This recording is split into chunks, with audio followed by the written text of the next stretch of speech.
여러분, 최근 중국에서 발생한 충격적인 소식을 아시나요? 중국의 한 SNS에서 유명 인플루언서로 활동하던 한 여성이 스스로 극단적 선택을 하게 되면서 큰 이슈가 되고 있는데요. 그녀는 평소 한국을 무시하고 한국에 대한 유언비어를 퍼뜨리는 게시글을 주로 남겼는데요. 문제는 그녀의 마지막 게시글에 한국 때문에 모든 게 이렇게 됐다라고 했다는데요. 도대체 그녀에게 무슨 일이 있었는지 지금 바로 알아보겠습니다. 안녕하세요. 저는 밍메이입니다. 저는 중국 상해에서 태어났고 무역업계에서 사업을 하시는 아버지와 많은 사랑을 주시는 어머니 밑에서 자랐어요. 산하제한 정책이 있던 시기에 태어나 어릴 때부터 부모님께 엄청난 사랑을 받으면서 자랐고 한 번도 혼나보거나 꾸지람을 들어본 적이 없는 것 같아요. 늘 예쁘다, 아름답다, 사랑스럽다라고 말씀해 주시는 부모님 덕분에 지금도 어떤 일이 있더라도 밝고 자신있게 살아갈 수 있다고 생각합니다. 지금은 IT 업계에서 개발자로 일하고 있어요. 그렇게 늘 큰 고민 없이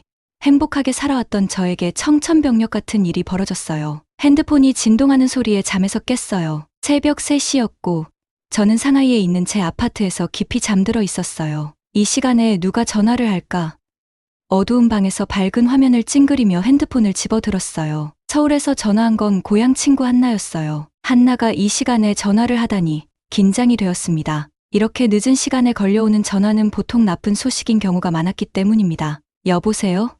졸린 목소리로 받았어요. 메이, 큰일 났어. 그레이스가. 한나의 목소리가 떨렸어요. 그레이스가 떠났어. 어젯밤 자살했대. 마치 누군가가 제 배를 세게 때린 것 같았어요. 그레이스라고?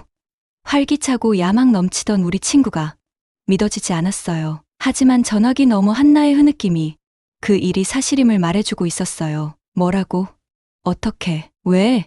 더 이상 졸리지 않아 침대에 벌떡 앉으며 말을 더듬었어요. 한나도 자세한 건 모르고 있었어요. 그레이스의 부모님이 그날 밤에 한나에게 전화를 했대요. 그레이스는 자신의 아파트에서 발견됐고 유서를 남겼지만 한나도 그 내용은 알지 못했어요. 우리는 1시간 동안 전화를 붙들고 함께 울며 무슨 일이 있었는지 이해하려 애썼어요. 어쩌다가 우리가 그 징조를 놓쳤을까? 그레이스는 항상 SNS에서 행복하고 성공적인 모습만 보였는데 하지만 사람들 겉모습만 보고는 절대 그 속사정을 알 수 없나 봐요. 전화를 끊고 나니 다시 잠이 오지 않았어요. 천장을 바라보며 누워 있었죠. 그레이스와 함께했던 추억들이 머릿속을 스쳐 지나갔어요. 저와 한나, 그레이스 셋은 어린 시절부터 베스트 프렌드였어요. 지금은 자베이구에 편입된 상하이 외곽의 징안구에서 함께 자라면서 대도시에서의 밝은 미래를 꿈꿨었죠. 제가 태어난 곳에 대해 조금 더 설명드리자면 여러분들이 아는 상하이는 사실 푸둥신구와 푸시 일부 지역이에요. 상하이는 전체 인구가 한국 인구의 절반 가까이 되는 2,400만 명이 사는 곳이고 면적은 서울의 10배 크기로 제가 사는 곳은 한국으로 치면 경기도 파주 정도 되는 곳입니다. 그래서 저와 친구들은 고향에 살기보다 상하이의 메인 도시로 가서 일하고 지내는 모습을 상상했었죠. 해가 뜨자마자 제가 뭘 해야 할지 알 것 같았어요. 집에 가야 했어요. 일어나자마자 고향으로 가는 첫 비행기를 예약했어요. 짐을 싸면서 제 아파트를 둘러봤어요. 5년 전 상하이에 처음 왔을 때 저는 마치 세상을 다 가진 듯한 기분이었어요. 한 스타트업에서 좋은 직장을 얻었고 유행하는 동네의 현대식 아파트까지 어릴 적 우리 모두가 꿈꾸던 삶을 살고 있었죠. 하지만 최근에는 뭔가 어긋난 느낌이었어요. 도시의 에너지가 달라진 것 같았어요. 사람들은 걱정스러운 얼굴로 보였고 경제적 어려움이 있다는 소문이 돌고 있었지만 저는 애써 무시하려 했어요. 하지만 그레이스가 떠난 지금 뭔가 근본적으로 변했다는 느낌을 무시할 수 없었어요. 공항으로 가는 택시에서 상하이 스카이라인을 창밖으로 바라봤어요. 한때 인상적이었던 높은 빌딩들이 이제는 차갑고 위압적으로 느껴졌어요. 그레이스도 같은 느낌을 받았을까요? 공항에 도착했을 때 저는 조용한 분위기에 놀랐어요. 평소 같았으면 여행객들로 북적였을 텐데 그날은 거의 텅 비어 있었어요. 보이는 몇몇 사람들도 긴장한 표정으로 고개를 숙이고 서둘러 게이트로 향하고 있었죠. 비행기 안에서 잠을 자려 했지만 머릿속이 너무 복잡해서 잠들 수가 없었어요. 집에 가면 무엇을 보게 될까? 내가 떠난 사이에 어떻게 변했을까? 우리 고향에 착륙하면서 창밖을 내다봤어요. 익숙한 풍경이 눈에 들어왔지만 뭔가 달라 보였어요. 도시가 왠지 더 작아 보였어요. 덜 활기찬 느낌이랄까요. 비행기에서 내려 조용한 공항을 빠져나왔어요. 밖에서 택시를 잡아 부모님 댁 주소를 기사에게 알려줬어요. 마을을 지나가며 보이는 풍경에 놀랐어요. 어린 시절부터 있던 동네 가게들이 문을 닫았고 창문에는 임대 표지가 붙어 있었어요. 거리는 거의 비어 있었고 몇몇 사람들만이 어깨를 움츠린 채 바삐 지나가고 있었어요. 우리가 많은 시간을 공부하며 미래를 꿈꿨던 고등학교를 지나쳤어요. 건물은 낡아 보였고 페인트는 벗겨져 있었어요. 우리가 뭐든지 가능할 것 같다고 느꼈던 그곳이 이렇게 변했다니 믿기지 않았어요. 부모님 집에 도착했을 때 부모님이 문 앞에서 저를 기다리고 계셨어요. 엄마는 저를 꽉 안아주셨고 그분의 떨림이 느껴졌어요. 아빠의 얼굴은 기억보다 더 늙어 보였고 걱정으로 주름이 깊어져 있었어요. 우리는 부엌 식탁에 앉았어요. 그 식탁은 한나와 그레이스와 제가 수많은 오후를 숙제하며 다이어리를 쓰던 바로 그 식탁이었어요. 지금은 마치 다른 시대의 유물처럼 느껴졌어요. 부모님은 마을에서 무슨 일이 있었는지 저에게 알려주셨어요. 아빠가 일하던 공장은 직원 절반을 해고했대요. 많은 가정이 생계를 꾸리기 위해 고군분투하고 있었고 젊은이들은 더 큰 도시나 다른 나라에서 기회를 찾아 떠나고 있었어요. 내가 상하이에서 잘 지내고 있어서 그나마 다행이다. 엄마가 제 손을 쓰다듬으며 말씀하셨어요. 너희 셋 중 하나는 성공했으니 저는 죄책감이 들었어요. 정말 제가 부모님이 생각하시는 만큼 잘 지내고 있는 걸까요? 그리고 그레이스는요? 그녀는 우리 중 가장 성공한 것처럼 보였는데 그날 밤 저는 어린 시절 제 방에 누워 그레이스의 SNS 게시물을 봤습니다. 근사한 저녁 식사, 비싼 옷, 화려한 파티 사진들 모든 게 완벽해 보였어요. 어떻게 이런 사진 속의 소녀가 그렇게 절망적일 수 있었을까요? 저는 제 SNS도 생각해봤어요. 그중 얼마나 진짜일까요? 얼마나 많은 부분이 의심과 두려움을 감추기 위해 만들어진 가짜일까요? 잠이 들 무렵 저는 그레이스의 죽음이 단순한 개인적 비극 이상이라는 느낌을 지울 수 없었어요. 우리가 성공하기 위해 그렇게 열심히 노력했던 세상에 뭔가 깊이 잘못된 것이 있다는 신호처럼 느껴졌어요. 이게 단지 시작일 줄은 몰랐어요. 제가 성공, 행복, 그리고 진정으로 중요한 것이 무엇인지에 대해 알고 있던 모든 것을 바꿔놓을 여정의 시작이라는 것을 한나가 한국에서 공부하고 싶다고 말했던 날을 나는 절대 잊지 못할 거예요. 그날도 평소처럼 학교 끝나고 우리 셋은 제일 좋아하는 버블티 가게에 앉아 있었죠. 매주 금요일마다 가던 곳이었거든요. 그레이스는 늘 마시는 타로 밀크티를 홀짝이고 있었고 저는 클래식 펄 밀크티를 마시고 있었어요. 그런데 한나는 자기가 주문한 패션 후르츠, 그린티를 거의 마시지 않았어요. 그게 뭔가 이상하다는 첫 번째 신호였어야 했어요. 얘들아, 나 할 말 있어. 한나가 말했어요. 목소리는 떨렸지만 눈은 기대감으로 빛나고 있었어요. 그레이스와 저는 서로 눈빛을 교환했어요. 평소 차분하고 침착한 한나가 이렇게 흥분할 일이 뭐가 있을까 궁금했죠. 나 대학 어디 갈지 정했어. 한나가 말을 이었어요. 깊은 숨을 내쉬더니 나 서울에 있는 대학에 지원하려고 해. 라고 했어요. 저는 거의 버블티를 뿜을 뻔했어요. 서울? 한국이라고? 제가 잘못 들은 건 아닌지 싶었어요. 그레이스의 눈도 놀라서 휘둥그레졌어요. 와, 한나. 그건 정말 예상 밖이다. 어떻게 한국으로 가기로 한 거야? 한나의 얼굴이 설명을 시작하면서 환하게 빛났어요. 나 요즘 한국 드라마를 많이 봤는데 그 문화를 완전히 사랑하게 됐어. 한국이 기술과 비즈니스 분야에서 정말 놀라운 일들을 하고 있다는 거 알아? 경제도 엄청 발전하고 있고 기회가 너무 많아. 한나가 얘기하는 동안 저는 여러 감정이 교차했어요. 한편으로는 그녀가 새로 꿈꾸는 것에 대해 열정적인 모습이 신나기도 했어요. 하지만 다른 한편으로는 겁이 났어요. 우리는 항상 중국에 있는 대학에 같이 가기로 계획했었잖아요. 한나가 그렇게 멀리 떨어진 곳에 있게 될 거라는 생각에 속이 울렁거렸어요. 정말 확실한 거야? 저는 걱정이 섞이지 않도록 노력하면서 물었어요. 너무 멀고 한국어도 할 줄 모르잖아. 한나는 씩 웃었어요. 그게 제일 좋은 점이야. 나 몇 달 동안 한국어 배우고 있었어. 이거 봐봐. 그러더니 웨이터에게 뭔가를 한국어로 말했어요. 웨이터는 놀란 듯했지만 고개를 끄덕이며 미소를 지었어요. 뭐라고 말한 거야? 그레이스가 감탄하며 물었어요. 그냥 냅킨 좀 더 달라고 했어. 한나가 웃으며 대답했어요. 하지만 봤지? 나 배우고 있다니까. 우리가 음료를 마치면서 우리는 한나에게 그녀의 계획에 대해 질문을 퍼부었어요. 한나는 확실히 이걸 충분히 생각하고 준비한 것 같았어요. 대학교들, 비자 요구사항, 심지어 장학금 관련 준비사항까지도 조사했더라고요. 그녀의 열정은 전염성이 있어서 우리가 가게를 나설 때쯤에는 저조차도 그녀의 계획에 대해 약간은 흥분하게 되었어요. 그 후 몇 달은 대학 지원서, 공부 모임, 그리고 우리 사이에 다가오는 이별에 대한 눈물 어린 대화들로 정신없이 흘러갔어요. 어느새 졸업식 날이 되었고 우리 가족들과 함께 학사모와 가운을 입고 사진을 찍으면서 정말로 한 시대가 끝났다는 게 실감이 났어요. 우리 꼭 연락하고 지내자. 제가 한나와 그레이스를 끌어안으며 말했어요. 어디에 있든 우린 항상 베프일 거야. 물론이지.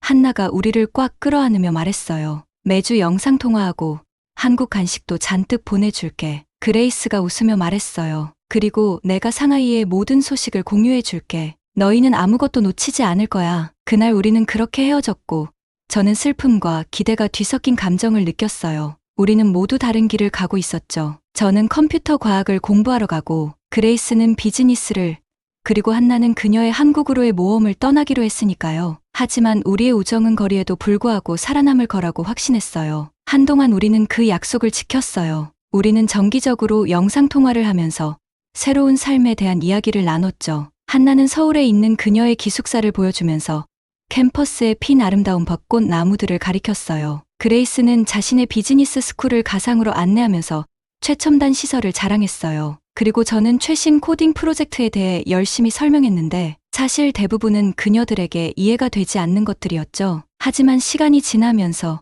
그 통화들은 점점 줄어들었어요. 우리는 모두 공부와 새로운 친구들로 너무 바빴거든요. 가끔 몇 주가 지나도 서로 연락을 못할 때도 있었어요. 우리가 서로를 덜 소중하게 여긴 건 아니었지만 그냥 인생이 그렇게 된 거였어요. 어느새 4년이 흘렀고 우리는 모두 첫 직장을 시작하게 되었어요. 저는 상하이에 있는 유망한 기술 스타트업에 입사하게 되었고 코딩 실력을 발휘할 준비가 되었죠. 늘 야심찼던 그레이스는 최고의 투자, 은행에 취직했어요. 그리고 한나는요?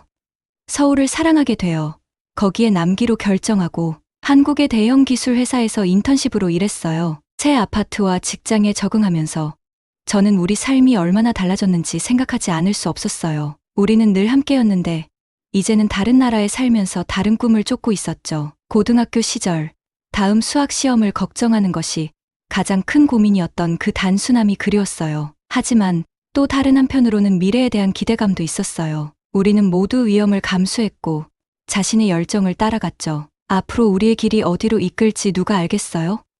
한 가지 확실한 건 우리가 얼마나 떨어져 있든 한나와 그레이스는 언제나 저희 가장 친한 친구일 거라는 거예요. 우리의 공유된 역사와 서로에 대한 사랑은 거리로 절대 변하지 않을 것이니까요. 그날 밤잠이 들면서 아침에 두 사람에게 메시지를 보내야겠다고 마음먹었어요. 마지막으로 대화한 지 너무 오래되었고 우리 모두 나눌 멋진 이야기가 있을 것 같은 기분이 들었거든요. 저는 항상 그레이스가 모든 걸 다 가진 사람이라고 생각했어요. 그녀의 SNS를 볼 때마다 성공의 향연이었죠. 디자이너 옷, 고급 레스토랑, 호화로운 휴가.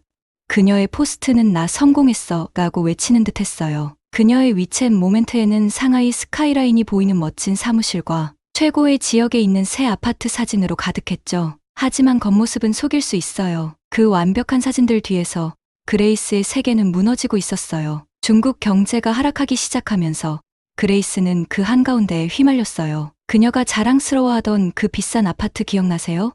부동산 시장이 붕괴됐어요. 갑자기 그녀의 꿈의 집은 그녀가 지불한 가격보다 훨씬 낮은 가치가 되어버렸죠. 이제는 아파트 가치보다 은행에 빚진 돈이 더 많아진 상황이었어요. 정말 악몽이 따로 없죠. 직장 상황도 나을 게 없었어요. 모두들 불안해하며 해고에 대해 수군댔죠. 그레이스는 자신이 회사에 필요하다는 걸 증명하려고 미친 듯이 일했어요. 하지만 그녀가 아무리 열심히 일해도 소용없었어요. 상사들은 그녀의 월급을 30%나 깎아버렸어요. 상상이 가세요? 이제 그녀는 겨우 대출금을 갚을 정도였어요. 어느 날 밤, 그레이스에게서 문자가 왔어요. 이미 늦은 시간이었고 뭔가 잘못됐다는 걸 알 수 있었어요. 그녀가 이렇게 썼어요. 메이, 나 정말 어떻게 해야 할지 모르겠어. 모든 게 무너지고 있어. 저는 바로 전화를 걸었어요. 그레이스, 무슨 일이야? 제가 물었죠. 그녀는 울음을 터뜨렸어요. 나 빚더미에 깔려서 숨을 못 쉬겠어. 그녀가 흐느꼈어요. 아파트도 명품들도 다 거칠애였어. 성공한 것처럼 보이면 성공한 기분이 들 줄 알았어. 근데 이제는 그게 나를 가두고 있어. 제 마음이 아팠어요. 항상 모든 걸 잘 해내던 제 친구가 이랬다니요. 왜 진작 얘기하지 않았어? 제가 조심스럽게 물었죠. 부끄러웠어. 그녀가 인정했어요. 모두가 내가 잘 지내는 줄 알잖아. 그게 다 가짜였다고 어떻게 말해? 우리는 그날 밤 몇 시간이나 이야기했어요. 그레이스는 직장에서 용감한 척했던 이야기를 했어요. 스트레스가 그녀를 갉아먹고 있었죠. 그녀는 직장을 잃는 것도 무서웠지만 계속 다니는 것도 무서웠어요. 그 성과를 내야 한다는 압박감이 그녀를 짓눌렀거든요. 숨 막히는 것 같아. 그녀가 말했어요. 내가 만든 이 삶에 갇혀버린 것 같아. 어떻게 벗어나야 할지 모르겠어. 저는 전화기를 통해 그녀를 꼭 안아주고 싶었어요. 너 혼자가 아니야.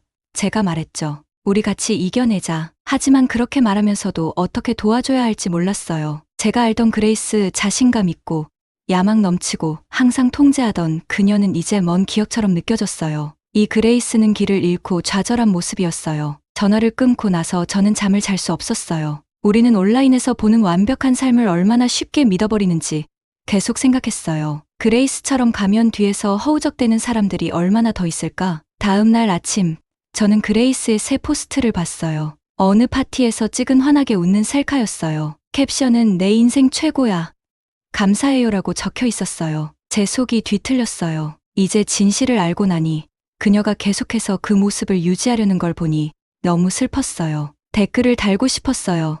더 이상 그렇게 꾸밀 필요 없다고 말해주고 싶었어요. 하지만 그러지 않았어요. 그냥 그 웃는 얼굴을 바라보며 그 가면이 완전히 무너져 내리기 전에 얼마나 더 금이 갈지 생각했어요. 그녀의 SNS에 적힌 글을 읽었어요. 이렇게 적혀 있네요. 뭔가 잘못된 것 같은 불안한 기분에 눈을 떴어요. 그래도 평소처럼 가장 좋은 옷을 입고 출근했죠. 엘리베이터에서 내리자마자 오늘은 뭔가 다르다는 걸 알았어요. 사무실이 너무 조용했어요. 아무도 수다를 떨거나 웃지 않았고 사람들은 책상을 정리하는 소리와 속삭임만 들렸어요. 제 상사가 저를 그의 사무실로 부르자 가슴이 두근거리기 시작했어요. 그는 슬퍼 보였고 제 눈을 마주치지 않았어요. 미안해요, 그레이스.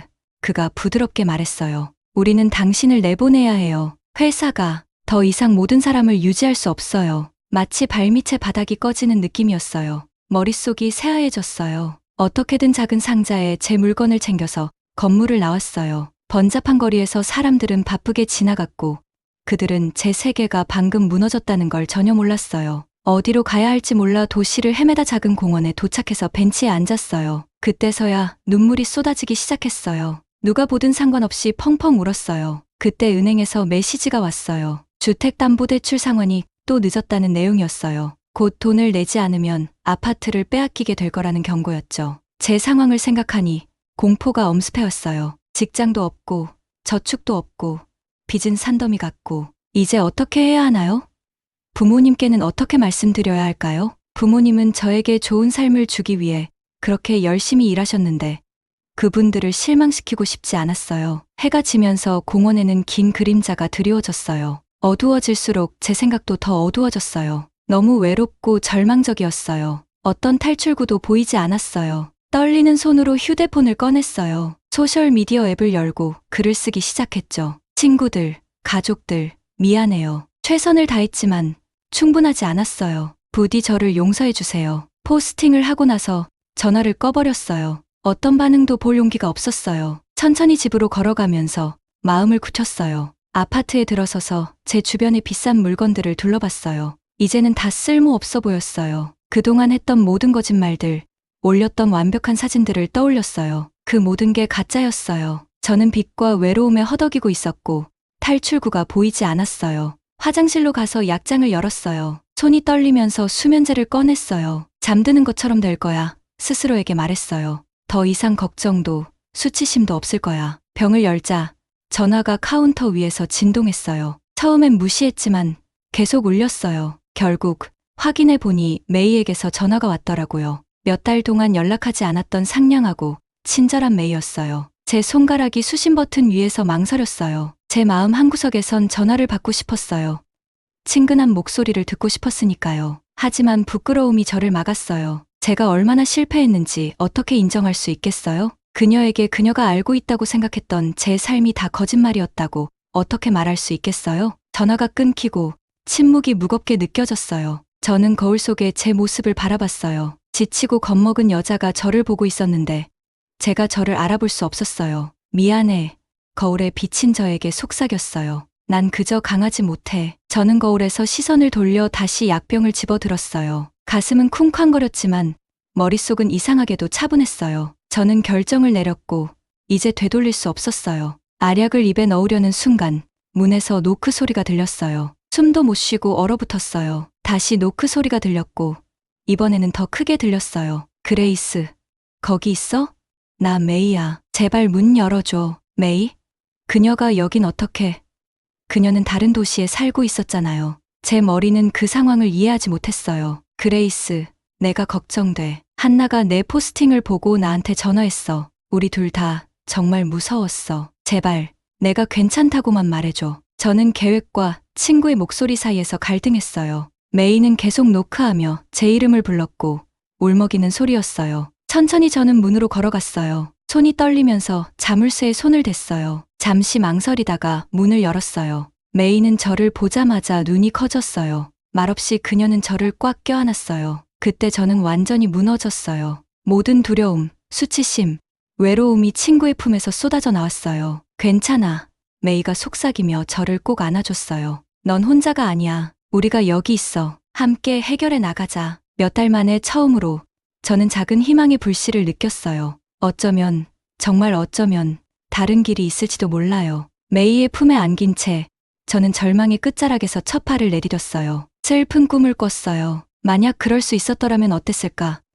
꿈에서 깨고 나서 한참을 울었어요. 한나와 전화했어요. 한나는 당장 보고 싶다며 장례식이 끝나면 한국으로 오라고 했어요. 저는 개발자라서 재택근무가 가능했기 때문에 노트북만 들고 장례식이 끝난 후 바로 서울로 향했어요. 제가 서울에 도착해 비행기에서 내리자마자 완전히 새로운 세상에 들어온 것 같았어요. 공항은 정말 깨끗하고 현대적이었고 로봇들이 사람들에게 길을 안내하고 있었어요. 중국에서 익숙하게 보던 바쁘고 혼란스러운 공항과는 완전히 달랐죠. 친구인 한나는 밝은 미소를 지으며 저를 기다리고 있었어요. 우리는 꽉 껴안았고 그 순간 저희 슬픔이 조금 사라지는 듯했어요. 서울에 온 걸 환영해. 한나가 따뜻하게 말했어요. 내가 여기 정말 좋아할 것 같아. 우리가 도심으로 들어갈 때 저는 창밖을 바라보는 것을 멈출 수가 없었어요. 서울은 상하이와 너무나도 달랐어요. 거리도 깨끗하고 잘 정돈되어 있었고 사람들은 활기차고 긍정적인 모습으로 목적을 갖고 걸어 다녔어요. 제가 떠나온 우울한 분위기와는 완전히 대조적이었죠. 정말 살아있는 것 같아. 저는 눈앞에 펼쳐진 광경에 놀라며 말했어요. 한나는 고개를 끄덕였어요. 그게 한국의 가장 좋은 점 중 하나야. 힘든 시기에도 사람들은 항상 나아질 거라고 믿어. 미래에 대한 희망이 항상 있어. 다음 며칠 동안 한나는 서울을 구석구석 보여줬어요. 우리는 고궁과 초현대적인 마천루가 나란히 있는 곳을 방문했어요. 도시가 역사와 새로운 기술을 얼마나 잘 융합하는지 보는 것이 정말 놀라웠어요. 하지만 제 눈을 진짜 뜨게 해준 것은 한나의 직장이었어요. 한나가 일하는 한국의 한 기술회사는 정말 멋졌어요. 사무실은 개방적이고 밝았으며 사람들이 모여서 팀으로 일하고 있었어요. 모두가 자기 프로젝트에 열정적인 모습이었죠. 우리 회사는 직원들이 행복할 때 가장 좋은 일을 한다고 믿어. 한나가 사무실을 돌아다니며 설명했어요. 우리는 많은 훈련을 받고 모든 사람이 자기의 아이디어를 공유할 수 있어. 직급이 뭐든 상관없이. 저는 한 무리의 젊은 엔지니어들이 새로운 의료 시스템을 자랑스럽게 발표하는 것을 지켜봤어요. 그들의 일에 대한 자부심이 느껴져서 저도 덩달아 미소를 지었어요. 정말 대단해. 제가 말했어요. 상해에서는 사람들이 자기 일에 이렇게 열정을 가진 걸 본 지가 언제인지 기억도 안 나. 한나는 잠시 진지한 표정을 지었어요. 여기도 항상 쉬운 건 아니야. 오해하지 마. 하지만 우리는 모두 함께 더 나은 것을 만들기 위해 일하는 느낌이야. 정부는 새로운 아이디어가 성장하도록 돕고 회사들은 직원들을 돌봐. 그게 큰 차이를 만들어. 사무실을 나서면서 저는 오랜만에 느껴보는 감정을 느꼈어요.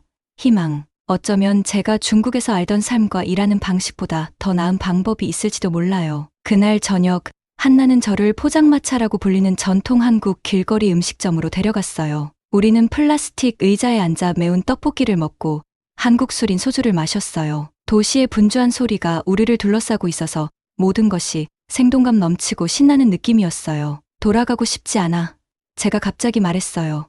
그 말은 제 의지와 상관없이 튀어나왔어요. 한나가 저를 보더니 눈썹을 치켜 올렸어요. 상하이로 돌아가기 싫다는 거야? 저는 고개를 끄덕였어요. 죄책감이 느껴졌지만 한편으로는 일주일 내내 생각했던 걸 드디어 말할 수 있어서 후련했어요. 거긴 모든 게 막혀있는 느낌이야. 제가 설명하려고 애썼어요. 마치 모두가 다음에 무슨 나쁜 일이 생길지 기다리고 있는 것처럼. 근데 여긴 저는 손을 휘저으며 말했어요.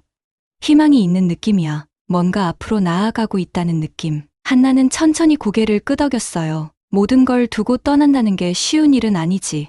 그녀는 부드러운 목소리로 말했어요. 나도 알아. 하지만 내가 원한다면 여기서 잘 해낼 수 있을 거라고 생각해. 저는 깊이 숨을 들이마셨어요. 마치 높은 절벽 끝에 서 있는 느낌이었어요. 그런데 두렵기는커녕 오히려 설렜어요. 해보고 싶어. 저는 단호하게 말했어요. 미래를 두려워하지 않는 곳에서 내가 무엇을 할 수 있을지 보고 싶어. 우리는 잔을 부리쳤고 마치 어깨에 있던 무거운 짐이 내려간 것 같았어요. 저는 그레이스를 생각했어요. 그녀가 얼마나 무섭고 외로웠을지. 저는 그녀가 할 수 없었던 삶을 살기로 다짐했어요. 제 어려움을 솔직하게 드러내고 포기하지 않고 더 나은 것을 희망하면서. 다음 날 아침 제가 타고 있는 비행기가 서울을 떠날 때 저는 창밖으로 도시를 바라봤어요. 앞으로 무슨 일이 일어날지는 정확히 알 수 없었지만 몇 년 만에 처음으로 알아가는 것이 기대되었어요. 저는 그레이스의 기억과 중국에서 배운 문제들과 한국에서 발견한 에너지와 희망의 영감을 함께 가지고 있었어요. 저는 제 삶의 새로운 장을 시작할 준비가 되었어요. 변화에 열려 있고 새로운 아이디어를 찾고 다른 사람들과 연결하는 것이 얼마나 중요한지 절대 잊지 않기로 했어요. 비행기가 새로운 미래를 향해 방향을 틀 때 저는 미소 지었어요. 오랜만에 정말로 살아있는 기분이었어요. 서울에서의 마지막 밤, 한나와 나는 포장마차에 앉아 있었어요. 매콤한 떡볶이 냄새가 가득한 가운데 소주 한 병을 나눠 마셨죠. 주변에는 도시의 활기가 넘쳐 흘렀어요. 다음 날 아침, 저는 상하이로 가는 비행기에 올랐어요. 이륙할 때 창밖으로 펼쳐진 서울을 바라보았어요. 앞으로 무슨 일이 일어날지는 몰랐지만 몇 년 만에 처음으로 그 사실이 설레었어요. 그레이스를 생각하니 마음이 아팠어요. 하지만 중국에서의 어려운 시절로부터 배운 모든 것들에 대해서도 생각했어요. 그리고 한국이 그 에너지와 긍정적인 자세로 저에게 얼마나 큰 영감을 주었는지도요. 이 모든 것들이 이제 제 일부가 되었어요. 비행기가 상하이로 향하자 저는 계획을 세우기 시작했어요. 우선 집으로 돌아가 짐을 싸야겠어요. 많은 건 필요 없어요. 옷 몇 벌, 컴퓨터, 그리고 고향을 떠올리게 할 몇 가지 소중한 물건들만 있으면 돼요. 그 다음엔 부모님과 이야기를 나눌 거예요. 그게 가장 어려운 부분일 거예요. 부모님은 항상 제가 집 가까이 머물면서 전통적인 길을 따르기를 원하셨어요. 하지만 저는 이걸 저를 위해 해야 한다는 걸 이해해 주시길 바랐어요. 그리고 서울에서 일자리를 찾기 시작할 거예요. 컴퓨터 기술과 한나가 도와준 인맥으로 충분히 뭔가를 찾을 수 있을 거라고 자신해요. 어쩌면 사람들을 돕는 새로운 기술을 개발하는 회사에서 일할 수도 있겠죠. 이 모든 것을 생각하니 조금 긴장되기 시작했어요. 새로운 나라로의 이주는 힘든 일이 될 거예요. 새로운 언어를 배우고 새로운 친구를 사귀고 완전히 새로운 생활 방식에 익숙해져야 할 거예요. 하지만 두려울 때마다 저는 서울에서 느꼈던 그 생동감과 희망을 떠올렸어요. 한나의 회사에서 만난 젊은 엔지니어들을 생각했어요. 그들은 자신의 일에 대해 너무나도 열정적이고 자신들이 하는 일에 자부심을 느끼고 있었어요. 저도 그런 느낌을 갖고 싶었어요. 저 자신을 넘어서는 무언가의 일부가 되고 싶었어요. 비행기가 상하이에 착륙하기 시작했을 때 저는 최종 결심을 내렸어요. 저는 서울로 가서 새로운 삶을 시작할 거예요. 쉽지는 않겠지만 저는 그 도전을 맞을 준비가 되어 있었어요. 대학을 떠나 처음으로 떠났을 때부터 얼마나 많은 것이 변했는지 생각해 봤어요. 그때는 그레이스, 한나, 그리고 저 모두가 우리의 삶이 어떻게 될지 정확히 알고 있다고 생각했어요. 우리는 그렇게 큰 꿈을 가지고 있었고 미래에 대한 확신이 있었어요.